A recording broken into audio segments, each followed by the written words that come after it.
I'm Kris Hagan. For those who don't know, I've been a language coach for many years. In my career, I've taught a wide variety of people, from famous singers and radio presenters to doctors, uni students, and yes, even desperate housewives trying to find an English lover. I've finally decided to share my thoughts, tips and tricks with the world. Also check out my YouTube channel if you want to see my ugly mush. So let's kick off this podcast with a great jingle. Doesn't matter where you are, in the car or at the bar. Here for you comes in your ears, another word for thanks is cheers. Here's the new kid from the block, here for you around the clock, shining all his English tips. Kris is an anagram of risk. Kris. I want to start off this podcast by saying hello to Carla and Francesco, two students who I taught this week. Now, also, I want to say, why do people still not use the self-checkout in this country? Italy, I'm talking about. Even after I did a YouTube video in Italian explaining how easy it is. I've just got back from going to 2 supermarkets, a long story and double the weekly price. But in the second one, there was a guy queuing with the rest of us with his 1 or 2 bottles of wine. Just use the self-checkout, it's not difficult. And one more thing, maybe the Italian road company can tell me this. Please explain why do you put the zebra crossings at the exits of roundabouts? Are you crazy? Just to cause accidents, round you go, around the roundabout. And as you come to exit, a granny with her trolley jump out like Super Gran onto the crossing, forcing you to slam on your brakes and cause a pile-up behind you. Is it only this country, Italy, that has these ludicrous positions for crossings? Are they also in ridiculous places like this in your country? I want to know. And can somebody please tell whoever needs to be told in Italy, move the crossings from the exits of roundabouts? They're bloody dangerous. Now my weekly rant is over, for now. Who is our first guest this week? Introducing Mimi Melendez, mixing cocktails from Miami to New York. People blame her for getting legless just cause she mixed it. She didn't pour it down your throat. No, she didn't. Remember to leave her a tip. Mimi's back, and today she's going to tell us about the worst bartender stereotypes. Boo, stereotypes. But one thing that I want to make everybody realize is that you do have legs. We don't see them because you're always behind a bar, but that's right. You do have legs. And they're quite chicken leg-like.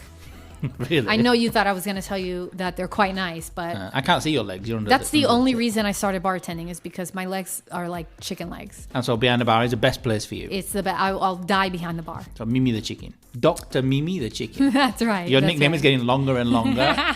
So with every podcast. So tell us about these wonderful stereotypes. So I know that stereotypes, a lot of people say, come from a place of truth.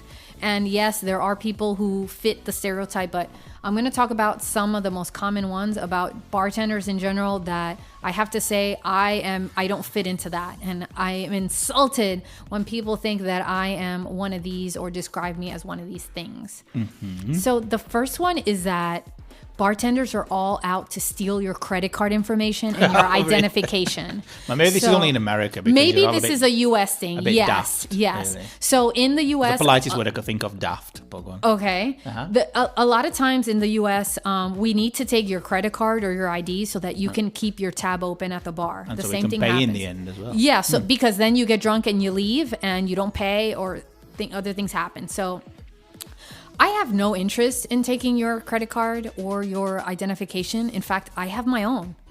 So not everyone is out to get you and to copy this and to rob you. To rob those $200 you have in your account. Which you probably don't anyway. They're probably up board. That's what I make in 2 hours at the bar. I don't need yours. In my opinion, the people who complain about the thing that think you're stealing the credit card details are the people with no money anyway. Yes, that's right. That's right. If they're rich, they're not going to be bothered. That's right. Yeah. So the next one is that we can be bought by your bribes to circumvent paying for drinks. Okay, so we work for tips. We don't work for bribes. There's a difference. So a lot of customers will try to tip me or offer me a tip so that I don't charge them for the drink. I have nothing to gain from that. This is a common thing. I have nothing to gain from that. You need to pay or you need to go. It's very simple. I'm sure you wouldn't ask a server or a waitress, here, I'll give you $20 so that I don't have to pay for the $60 steak I just ordered. Don't do that at the bar. There's some stupid people in the world. Okay, another thing is that we're drug dealers. Drug dealers? Yes. Or Alcohol we're in is a tune drug. with all like the drug scene in the city. Alcohol is a drug. But it's legal, which is the difference. Okay. Yeah. So we may have, we may have our very own drug dealers, but we're not giving you the information in a way that we can get in trouble. The next stereotype is that we easily sleep. Mimi doesn't take drugs, just so you understand. I'm completely sober right now. The next one is that we sleep with customers all the time. No. Like crazily. We're just I'm going home never with going to a everyone bar and again. anyone. Never going again. That's right, because it's just not going to happen. It's just not going to happen. So I'm not saying and I'm not denying that bartenders often go home with their customers But that you're they're married. attracted to. Yes, that's right. I'm married and I no longer bartend because I've moved to do other things in the bartending world. But no, not all bartenders are looking to go home. We don't need a savior, which is another thing that I had gotten many offers. savior? Yes, like a customer will come and they're going to take me away from work, having to work at a bar. I loved my job. Hey, it's fun. If it's a nice bar, I guess. If it's a nice bar. If it's McDonald's, I can't imagine it's the best place to And work. there's a high turnover in a bar. If I don't like working there, I'll go work at another bar. Yeah. So the other stereotype that I want to talk about is that we have to put up with a customer's abuse. And what I mean by that is not just throwing things at us, which plenty of customers have done in my time. They throw things at you. Throw things. I've had customers like grab bottles and try to throw them at me. I've had them throw glasses at me and beer bottles at me. But why? Because they're drunk. Okay, just for this reason. Usually because they're drunk. So no, I don't have to put up with your attitude either. So not just do I not have to put up with your beer bottle throwing, but your attitude, I don't have to put up with that. And so be nice to us or you can get your butt kicked out for talking to us in a certain way. The other thing is that we're dishonest and that we're here to steal or money or trick the customer out of some money. I'm making my own. I have no interest in yours. The only interest I have is giving you good service so I can earn my tip. I don't need to steal that from you. And this goes along with this idea that bartenders are trying to pad your bill or add fake things to your bill so that To make you pay more. to make you pay Because more. you're drunk, they think you're taking advantage. Yes, and this is an argument I've had many times that a customer will be drunk, has drank everything on the list, and they claim that they didn't drink everything that I am charging them for. Okay, good. Okay, so if you think you're being overcharged, you probably not. You probably have drank too much. Probably drank too much, yeah. Okay, see you next week then. All right, see you. Bye. Have some more wine. Will do. Mimi Melendez, a mixologist. Now, what word am I spelling? Grouping. If you like spelling tests, go and check out my TikTok at Kris Hagan Official. I'm the only one guy, not naked on TikTok, swinging around my crown jewels. Now, back to the word I spelt. Grouping. Grouping. How do you pronounce this word? This week, one student said groping. It's a little different. Well, it's a big difference between a grouping of teachers and a groping of teachers. So you guessed it, I was spelling grouping. In fact, I just said it in the first example. Now be careful of the pronunciation. Grouping, not that long obviously. Grouping, not groping. But what does groping mean? To grope means to fondle somebody for sexual pleasure roughly, or clumsily, or without the person's consent, or when you're fumbling around in the dark to find something, which is basically more or less the same thing. So really, you're not groping. It's not a groping of teachers, it's a grouping of teachers. When all teachers are together having a meeting, it's a grouping of teachers, not a groping of teachers. That is totally different. Either way, you don't want to be groping when you should be grouping. Now, who's next? Jonathan, talk to us about food around the world. Jonathan, Canadian, their best export after Justin Bieber. Jonathan is here again. We can't get rid of him. He's always here. Bless Indeed. him. But we're happy to have him here. So, Jonathan, our food guru, our fugu. Okay. Food guru. never say that again. Or fake guru. You can decide. From Canada. I can't do a Canadian accent. No. Canada. Canada. I can't do Canada. it. It's more British, but with a bit of an American twang. I think it's the clearest accent of English in the world. some people actually think sometimes my father is from Canada, and he's got the worst Belfast accent ever. So I don't know why. Maybe it's similar. So what are you going to talk about today then? Tell me. From the Anglosphere, something neither of us know anything about. We have a colleague. He's a veterinarian. He's Italian, of course. And he loves cheese. And he also studied in Canada. And the topic came up naturally, as it does. In Canada, we have 2 types of cheese. Yellow and white. Okay. Absolutely wonderful. Like in England. When I was young, in the early 90s, they put them together. Now we have marble cheese. Marble cheese. Marble cheese. Like a marble cake, but cheese. Exactly. Really? So it's yellow and it's white and they're together. That sounds wonderful. Yeah, I want to try it. I would just slice it off and eat it. I've never seen it Every day before. I got a marble cheese, never. No, it exists. It's real. Now, of course, the French part of Canada actually literally has some of the best cheeses in the world, according to the World Cheese Organization. That Run by France, probably. yeah, but it gives awards to some cheeses. But again, that's not the Canada I know and love. I adore cheese. Absolutely. In fact, Parmigiano Reggiano is my favorite cheese. However, loving strong flavors the way that I do, a 14-month-old parm is not enough. So, add a little bit of hot sauce and you're good to go. Have you ever tried this, Kris? No. Cheese with hot sauce. Cheese with hot sauce. Absolutely delightful. So I like all... George was giving me a look. I like all sorts of cheese. I like the soft cheese. I like the hard cheese. I don't like the moldy cheeses. No, moldy cheese shouldn't exist. Okay, good. Good. Blue cheese should go forever. It's moldy. It's blue. It's too much. It's off. In fact, it's stinking up my refrigerator right now, and I hate every second of it. However, We have to Parmesan. change wives. Yeah. No, I would. She's No, listening. I love you and all that. She's a wonderful person, but it's either the wife or the cheese. Do you have a favorite cheese? Lancashire. Lancashire. What the heck is that? It's white and crumbly. So it's like It comes an in a aged block. cheddar. It's not. I don't think it's that old. I think it's quite old, mature cheddar, extra mature cheddar. I like, but sometimes it's a little bit gritty. The gritty, Really? you find little lumps in it, and that I don't like. No, but Lancashire cheese is white. It's soft, but not soft like creamy, and you can break it off easily and eat it. It's a bit like it's similar. It's not. Everyone will go no. It's like a quattirolo in Italian. I don't know. No, it's similar. It's nice. Very, and very on good. cheese on toast is very good because it doesn't melt perfectly. Cheddar melts too much. Have you ever tried any of these ashy cheeses? So there are. It's a soft cheese, but they roll it in ash, like cinders, cigarette ash. and then it's aged. I hope not cigarette ash. Although, I mean, again, it's from France, so someone's probably smoking out of the vats. But no, this one in Quebec is called Cendrillon, literally Cinderella.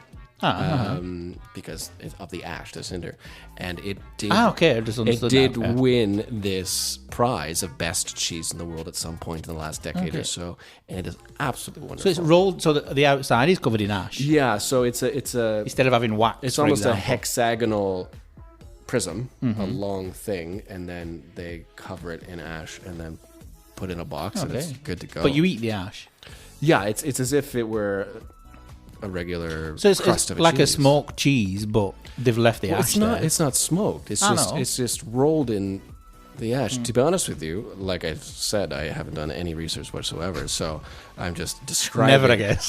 I'm just describing what I've enjoyed. No, I want your personal experience. I'm not interested in Good. facts and figures. Facts and figures. No, You thank keep throwing you. all these dates around as if you know what you're talking about, bless you. But in Canada, you only have 2 types of cheese then? Yellow the and yellow white. and the yellow and the white. Yeah. But you have different types of yellow and different types of So white. in fact, yellow is cheddar and white is okay. mozzarella. But the moisture content is around 20%, whereas I believe in Italy it's 110% because they come floating in bags of water, which Yeah. was a real novelty. Like, this is what mozzarella is. Like, it's so wet and slippery. I'm used to it just sitting there, not sliding away from me. Yeah, not moving. I don't eat anything that moves. No, in fact, something else. Remember, mozzarella is cheese. Wikipedia says it's cheese. It is cheese. I don't care what any Italian says who's screaming around us now. Mozzarella is beeping cheese. I concur. Wikipedia says it is an Italian cheese. Go and check immediately on Wikipedia. It is cheese. Thank you, Kris. Just to confirm that. You agree? You said you agree? Agreed, 100%. All right, so I've just monopolized your last minutes, but Bye, Jonathan. Thumbs See you up. next week. I'm hungry. I want some cheese now. And now we're hungry. Thank you. Now let's have a look at some British slang words that you must use, because we all do. And if you learn these also, as well as your nice fancy schmancy words that you need for your Cambridge proficiency test, you will actually understand us when we speak. Slang is important. Now, writing an essay on the life cycle of a hamster never got anyone a cheese and onion butty in a butty bar now, did it? So let's have a look. The first one, to nick. This means to steal something. Who's nicked my rubber? Is a sentence I say daily. Now remember, rubber in British English is not a condom. That would be a totally different job if I needed them daily. The second word, hunky-dory. Now this is really cute. Hunky-dory. How British does it sound? Everything's hunky-dory. Everything's fine. Sounds so British.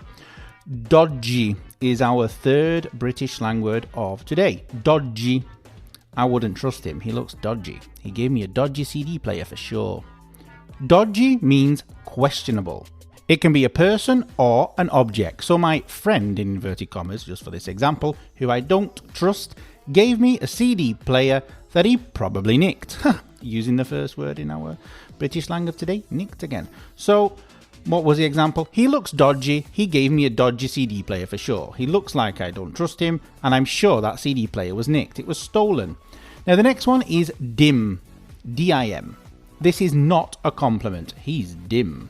This means he's not very smart. And the last one is do. D-O. I do. Okay. I do. I do. Don't know if you know the song. If you have a look on Spotify after listening to my podcast, go and have a look for I do. It's a fantastic song. Everybody should know it. So I do.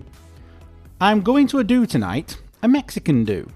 A do is a party or an event of some kind. Now, one word which is not British slang, let me get that loud and clear out there, it's not British slang, is fortnight. I actually came across a website saying it was British slang because some people out there don't use it. It's not slang. It's not slang. It's not slang. Did I say it's not slang? Now, for those of you who are students who don't actually know what fortnight means, don't worry, don't panic. I'm not talking about you. Fortnight means 2 weeks. It's like 14 nights, okay? Quite easy to understand. But there are some English-speaking countries out there who don't use the word fortnight. And when I used it once, they looked at me like I was speaking in a totally different language. So remember, fortnight is not slang. So you've got 5 British slang words there and one which some people think is slang, but it's not. She's from Australia. Koala. Or is it maybe South Africa? She doesn't know either, but one thing's for sure, she makes business English sexy. Like a kangaroo. It's Kelly Lawrence. Kelly's back, and today she's going to talk about the cultural differences that exist between the English workplace and other countries, I think. Yeah, that's it. Exactly. We're Did gonna I talk remember about this one. correctly? Yeah, and I memory's mean- not that good. I'm getting old, nearly 40. Yes, and we can talk about this one together, Kris, because obviously Oh, thanks. we can see the difference in the way that we work compared to in Italy, where we're actually living. No, the difference is we work. That's not true, actually. And in fact, it's not true. It's not because true that we work. Wow, this is a bit... What are we doing now? This Having a is- party.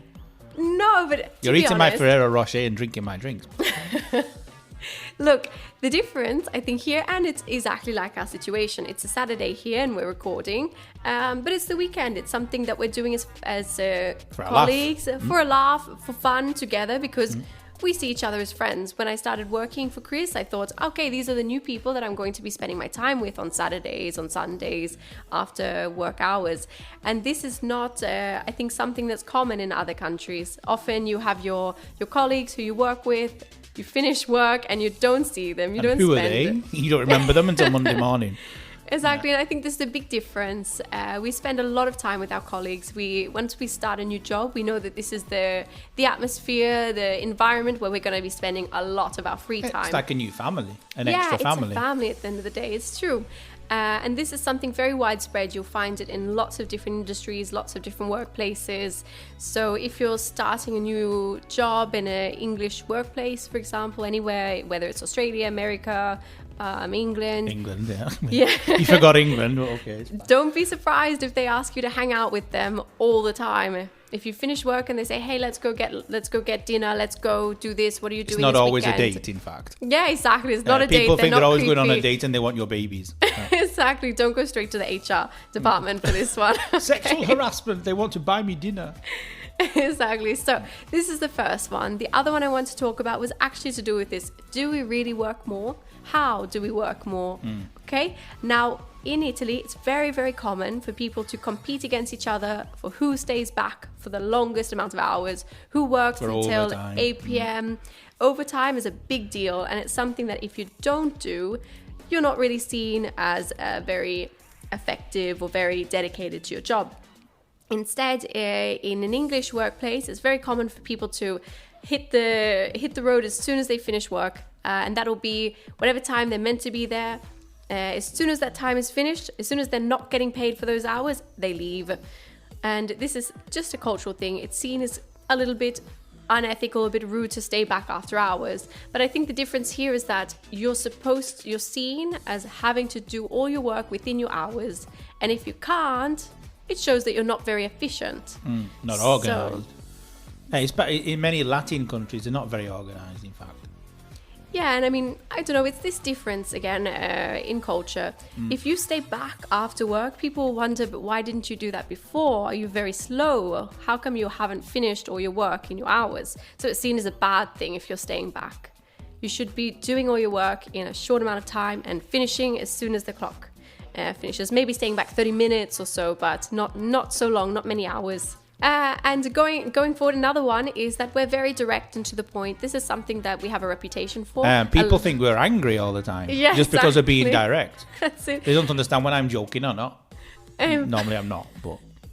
Exactly. So look, this is similar to the German kind of reputation of being very direct and to the point. But we really like this. We really like if you can tell us the situation, tell us the problem in a very short amount of time. Don't add extra things to it. Don't go round in circles. Don't need to set the scene. Exactly. Don't have to It was set a the windy scene. day. Exactly, especially with emails. We don't want to receive a chapter instead of something that can be put in a list. Okay, we really love lists. Put it in a list. Be very direct. Be very straightforward. Use some formal English, some polite English, like we've talked about in previous areas. But don't set the scene. No, drag it out too long like a story, like Harry Exactly. Potter. In fact, people think that English-speaking people are being aggressive when we're being direct.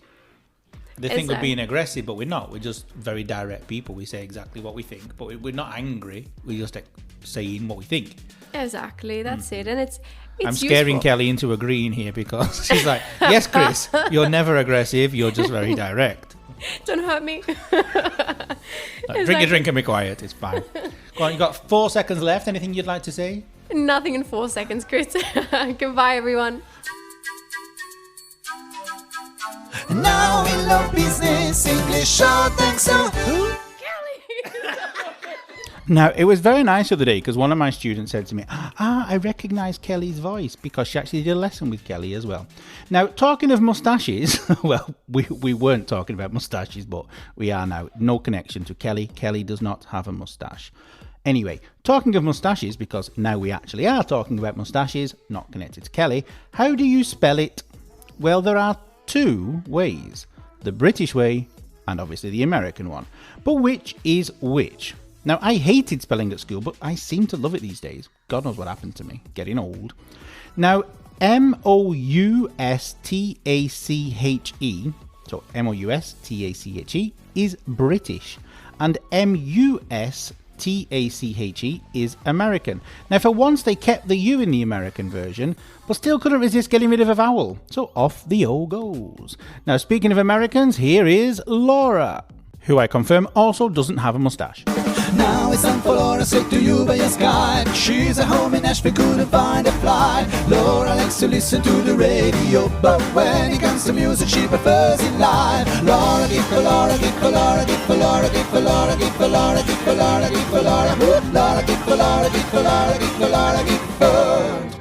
Hi, Laura, and how are you? Hello, Kris. I am great. Thank you. I really appreciate your patience. It's been a crazy week. I've been traveling around South Louisiana this week, and it has been very hectic. I forgive you. Just don't do it again, as we say in England. No, I'm joking. Don't worry. I forgive you. I really appreciate it. I'm not usually the forgiving type, but for you, go on then. So what we're going to talk about today? Do you know what it means to miss New Orleans? Nope. Sadly, I've never been there. Well, it's a song. It was a trick question. It was written in 1947 by Eddie DeLange and Louis Alter. And it's been recorded at least 42 times in every kind of genre. That's a lot of times. The most famous version's probably by Louis Armstrong. It's a great description of how you feel about New Orleans. I mean, it's a love song, but it really perfectly sort of summarizes how you feel about New Orleans once you get to know it. Louis Armstrong, I know who he is. Him I know. I've heard of him before. When I think of New Orleans, or now, unfortunately, I think of Katrina first, not the person, the hurricane. Jazz, blues, and jamming. Sure, right. New Orleanians are an expressive and passionate people. There's so much music there. Many musicians. And because the weather's pretty nice when they aren't having a hurricane, there are music festivals throughout the year. Do you know, it was only the other day, a couple of days ago, I was speaking to Mimi about hurricanes because I've never experienced one. New Orleanians like to play hard. They have a joie de vivre that comes from the knowledge that life is fragile and material things are impermanent. One day you're going along with your life, and the next a hurricane might come and destroy everything. It whooshes it all away. It makes for some fun parties, though, this attitude. They literally have hurricane parties. Really? They have a very good sense of humor. You need it, I think. Once I was in a second line parade. What's that? Never heard of it. Second lines are the best. They are so much fun. The second line tradition was brought to New Orleans from West Africa when the slaves continued their cultural customs once they got here. So the first line is the main section of the parade with the brass band who carries the parade permit, and it's all official. The second line is the people who follow the band and dance and sing and enjoy each other. And everyone moves in kind of a free-form style, carrying parasols and waving handkerchiefs. I'm sure you've seen second line parades in movies. Yeah, I'd seen them, but I never knew actually that it was organised. Just like there were some drunkards who wanted to join in. But you even have a permit. New Orleans, of course, is known for Mardi Gras. But there's also a huge jazz festival every spring. The New Orleans Jazz and Heritage Festival is held over 2 weekends in the spring every year. Sadly, because of the pandemic, it's cost us Jazz Fest for the last 2 years. But it's been rescheduled for October of this year, which will be awesome. Here, we've had no music scene at all recently for the past 2 years. How long has it been? Too long now. But even the stuff online is few and far between. But anyway, get back to what you were saying. New Orleans is jazz. Dave Brubeck described jazz as being born in New Orleans in 1880 and as an improvised musical expression based on European harmony and African rhythms. The Louisiana State Museum defines New Orleans jazz as a performance art based on the musical elements of syncopation, improvisation, blues scale, call and response, rhythm, tone, color, harmony, and interpretation. A lot then. Influences range from Creole, African to Sicilian. Sicilian even. Huh? From its earliest days, jazz was considered subversive because it encouraged racial boundary crossing. Jazz was passionate and colorblind in a time when neither of those things was accepted across the board in this country. The African influence on New Orleans music traces its roots at least back to Congo Square in New Orleans around 1835. So long. Slaves would congregate there to play music and dance on Sundays. People began using the term jazz around 1900, give or take 10 years depending on who you ask. We've got you to tell us all about it. Go on. Because New Orleans music started to become popular in other parts of the country, they needed a way to distinguish their style of music from the ragtime style that was so popular at the time. The actual term jazz was first spelled jass, J-A-S-S, really? and had a sexual connotation. Early performers played in bordellos and kind of rough bars. A red light neighborhood called Storyville is very well known in jazz history for introducing out-of-town visitors, if you know what I mean, to the new style. Musicians frequently had to purchase their instruments secondhand at pawn shops, and there were a lot of used military band instruments originally used in jazz. I had no idea. But playing in the red light district is... Exactly. Well, you said introducing new or nude visitors. Only joking.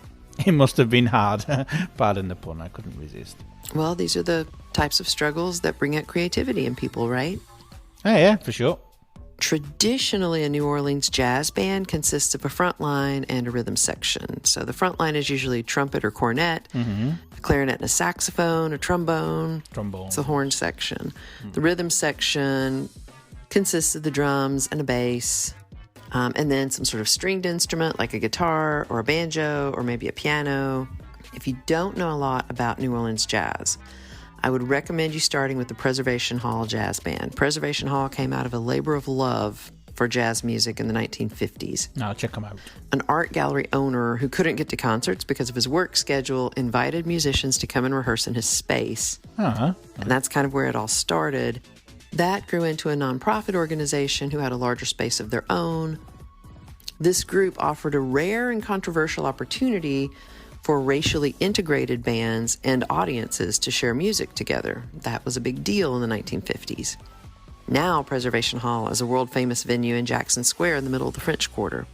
The Preservation Hall Jazz Band plays shows every day, I think, now in the quarter. I think they're back from the quarantine.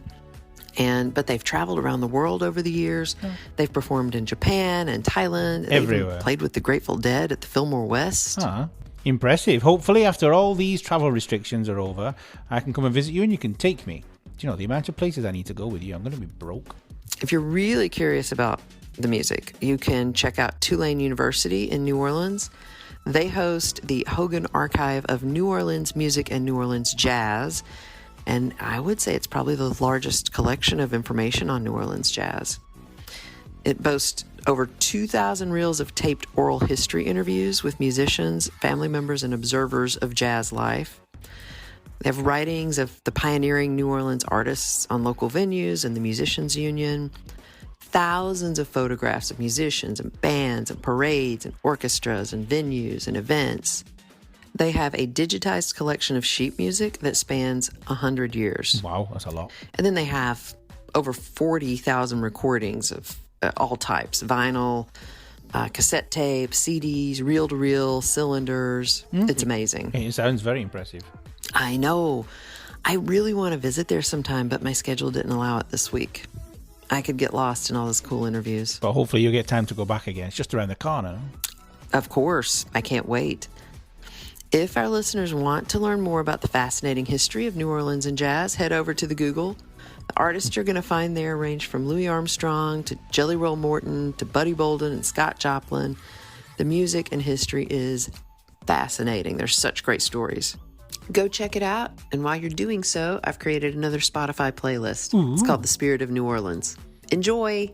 Thank you very much, Laura. And remember to check out her playlist, The Spirit of New Orleans. I can't say it. New Orleans in English. New Orleans. New Orleans. You have to teach me how to say it correctly. Thank you very much and see you next week. Now we know something more about music. Thank you, Laura. I'm not a spring chicken anymore. What does this mean? I said it the other day in a different language and got some strange responses, as this expression obviously wasn't understood by my colleague stood in front of me. If you say you aren't a spring chicken anymore, it means you are old, like me, 40. Obviously, people who are older than me, I'm sure you look better than me and look younger than me, so it's not offensive. Spring is quite nice, no? Spring when all the animals are born. In fact, I'm not a spring chicken anymore means I'm not a chicken that's just been born, which is actually a chick. It's not really a chicken. But anyway, we're not getting into the details here. Maybe in the next podcast we can look at some more expressions to mean old, if I remember that is, because, you know something? I'm not a spring chicken anymore. Doesn't matter where you are, in the car or at the bar. Here for you comes in your ears, another word for thanks is cheers. Here's the new kid from the block, here for you around the clock, shining all his English tips. Kris is an anagram of risk.